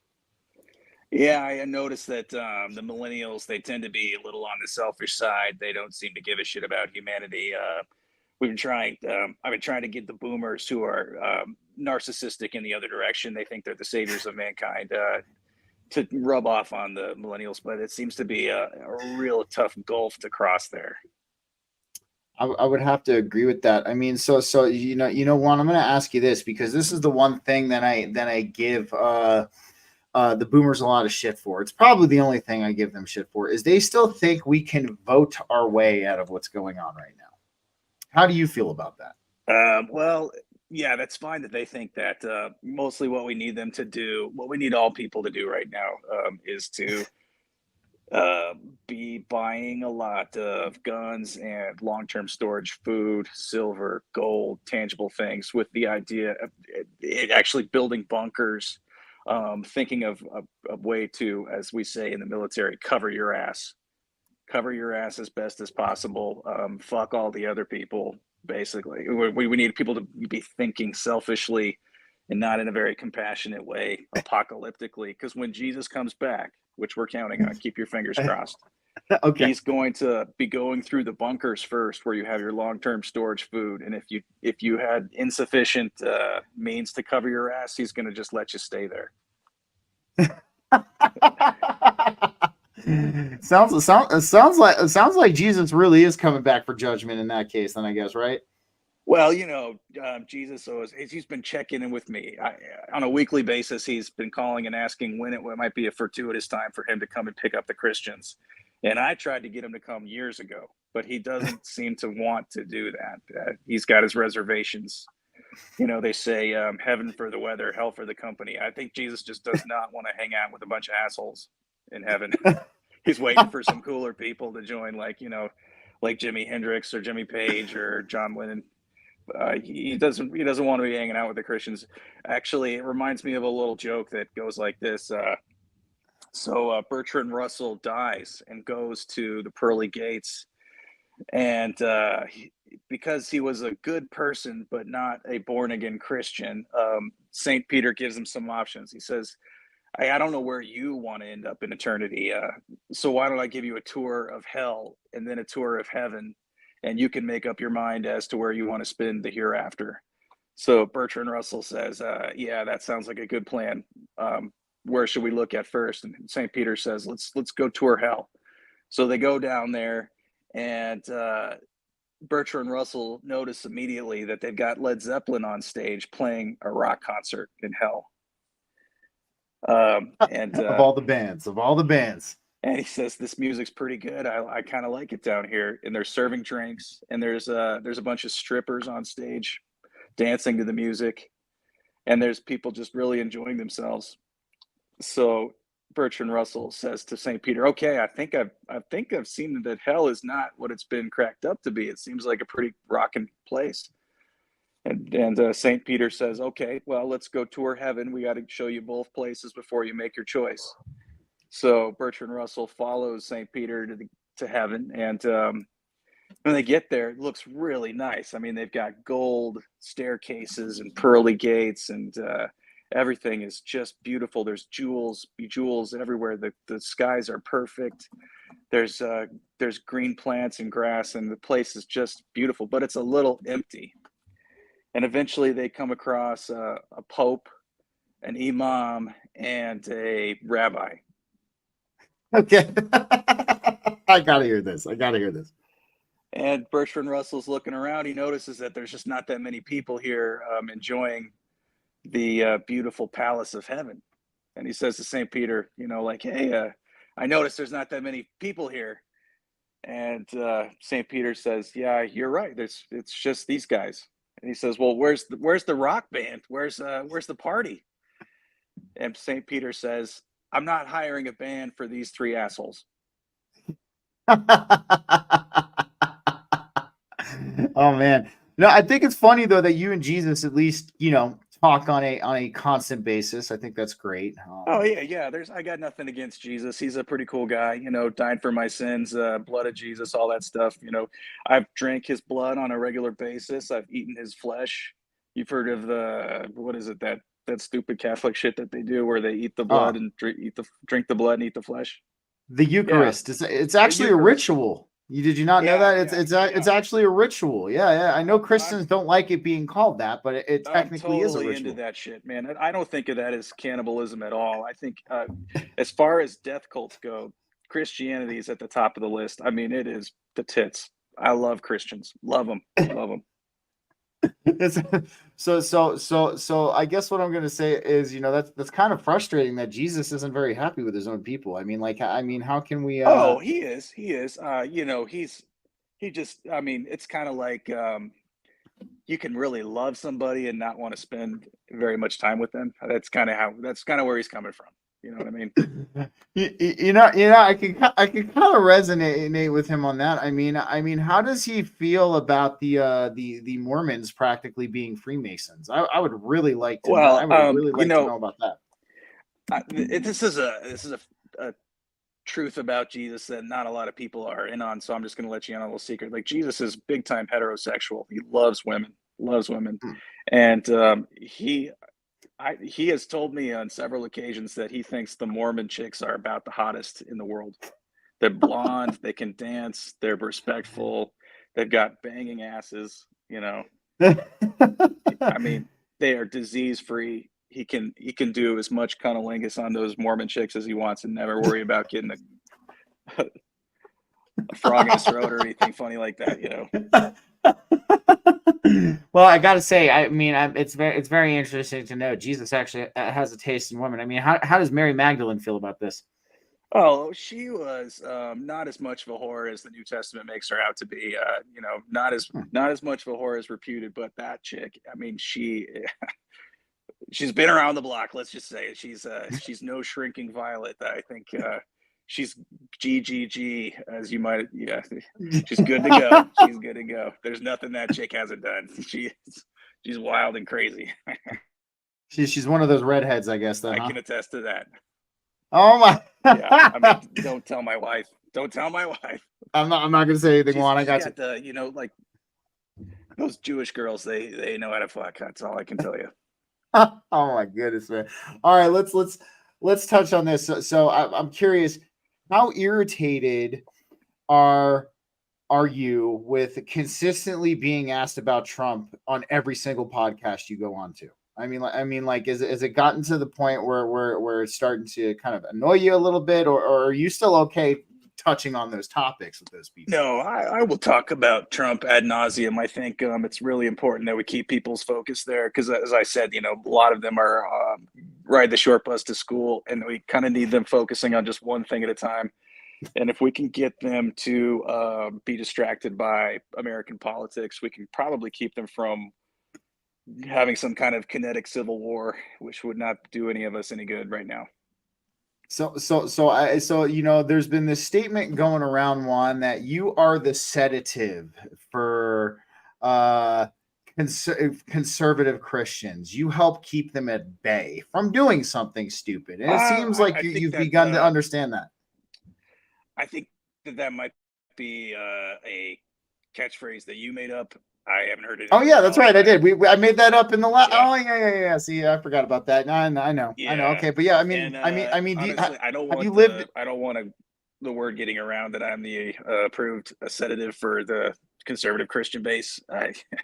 Okay. They don't like to think of themselves as being the victims of some kind of elaborate psyop. So I try not to advertise that too much. It's okay between you and me if we understand that, but we don't want to get that Okay. around. Okay. All right. All right. There, your secret's safe with me. And the other thing too, have you been back to Antarctica lately? I wanted to ask you that. I I haven't tell seen you you back what, there. man, I absolutely would like to go back to Antarctica right about now because it is fucking hot out here. I'm sweating my balls off. I want to So, get back to where it's nice to hang out with the penguins on the snow for a little while. so I got a question from a viewer actually. Canadian Spinjo wants to know if you actually know Space Jesus as well. I didn't know Jesus had a brother. Well, I don't differentiate. I know a few guys named Jesus that mow my lawn and take care of the pool, but there's only one Jesus, and that is Space Jesus. Does that answer your question? Okay. Absolutely. Yep. I think that answers the question. Well, Juan, I'm curious. I mean, we're coming up on the election coming up in November, and I see two outcomes here. I see they're going to somehow, calm the divide in this country and continue on with this slow decommissioning process that you've spoken about before. Or are they going to allow this to take us to the next level of decommissioning? I mean, I'm just curious if what your thoughts are on this. The decommissioning process needs to take as long as it possibly can because we gave an IQ test to the American people without their knowledge in the form of COVID-19, and let's just say the numbers came back a little disappointing. We did have a few people that stood up for themselves and showed that they are capable of being sovereign, but the many years of MK Ultra mind control training and hypnotism that the American people have underwent made it so that we have to elongate and prolong this decommissioning process for as long as possible. So it's going to be very disappointing for people who have an IQ above 75, but don't worry, that doesn't include most Americans. So your audience probably something to worry about in the form of they might get a little bored. They might get a little bored because this whole show is how can I put this delicately? The leftards, the liberals, the libtards. Yeah. So I They're the mean, ones that yeah. so in your eyes, we're going to continue to be in a stasis or apocalypse when? Well, just count yourself lucky that you're not getting a legitimate Bolshevik revolution. We're going to be it's a fake, a phony, a false. It's a traveling minstrel show. You don't have any real enemies to worry about, but you might be looking around thinking how stupid can these people possibly be, and that's likely to go on for as long as we can drag it out. Frankly, that could be, let's say, 4 years. I'm going to put a time limit on it, 4 years. And Four then you're years. going to Okay. win the lottery. You'll win the lottery and you'll be like a king, like a sultan. You'll have a harem. You'll have very fine cars to drive, a ranch, some land, some horses, some Mexicans. We're going to give you the keys to the kingdom. Oh, You're going to like okay. it. Well, You should stick around. Stick around. You're going to like it. That sounds very interesting. So, this is actually a question, I'm going to bring up to you because I will be doing a show coming up here shortly with, Ryder Lee of Raised by Giants and Shane Bales of the Rebels Advocate podcast. What's been going on with the conspiracy community lately, man? It seems like they have been. I'll give you a clue as to what's going on with them. So, we have a special wing of the NSA that deals strictly with podcasters that like to talk about conspiracy topics. And so what we get them talking about is whenever they almost crack a case on something important, we spin them around almost like air traffic controllers, and we spin them back to UFOs, UAPs, Bigfoot, Bob Lazar, Joe Rogan, like that kind of crop circles and things like that. So we just keep those things up in the air for them, and just whenever their attention gets transfixed by something important, we kind of divert them back to useless topics like Bigfoot, et cetera, et cetera. Well, does Jesus happen to know Bigfoot? That would be my question. No, Jesus doesn't give a shit about stupid stuff like that. He's okay. Really real. Like, Jesus is very down to earth. We know he does live in outer space on a spaceship, and he is looking forward to partying with us eventually. But you still got the Ned Flanders Christians, and he can't stand them. Like, he finds that behavior repulsive, so can't be around it too much. So my question, and I don't like it either. I don't blame you. So I mean, we have one of those guys over here on X, Donnie Darkened. He's a Ned Flanders type, that's for sure.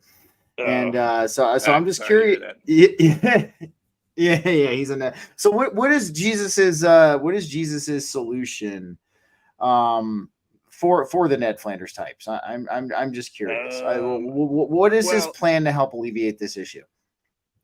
He noticed that his brother Lucifer was having a lot of success with his MK Ultra mind control training program, and so he asked Lucifer if he could borrow that curriculum, and he's kind of been using the same thing. In fact, he just asked Lucifer if he could get it going for him, help him out, with the implementation process, and I'd say so far it's been pretty successful, wouldn't you?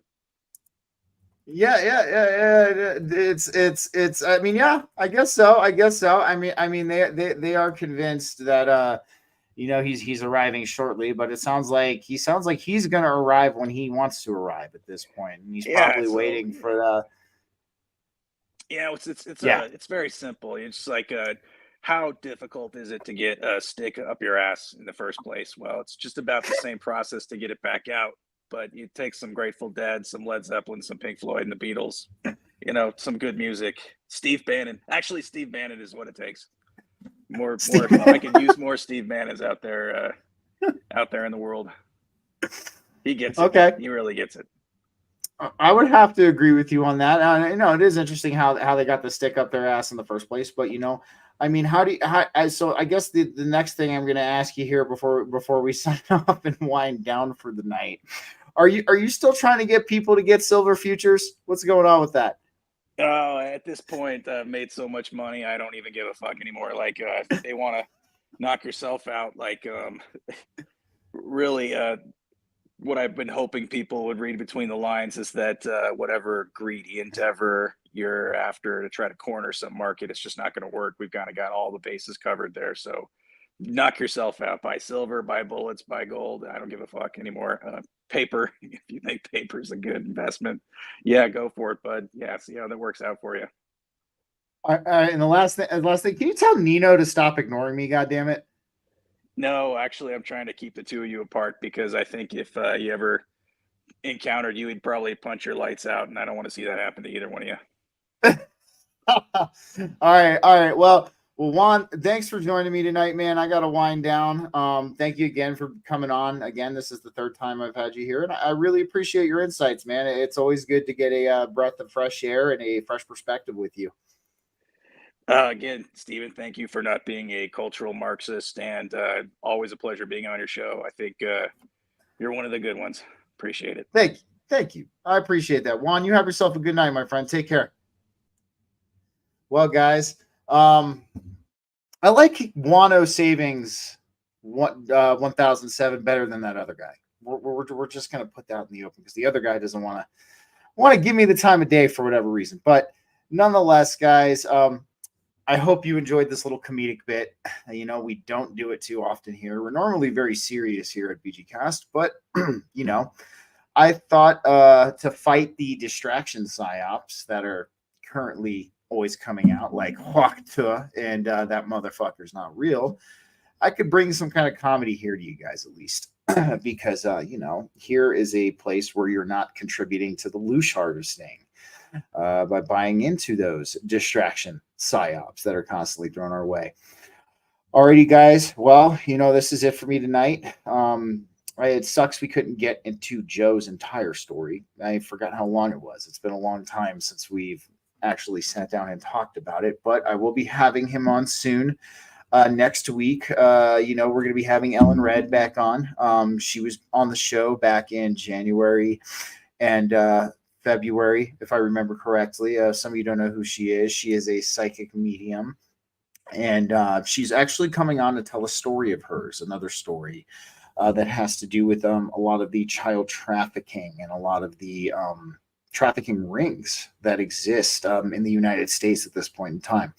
So I'm looking forward to having her back on. And other than that, you guys, I want to thank you again for joining me for another BG-Cast Wednesday live podcast. It was cool to see everybody's faces here again. Thanks for showing me support. And if you liked what you heard tonight, give me a follow and a subscribe. And other than that, guys, have yourselves a very wonderful evening and a happy 4th of July. Enjoy yourselves. Don't do anything I wouldn't do, which isn't much.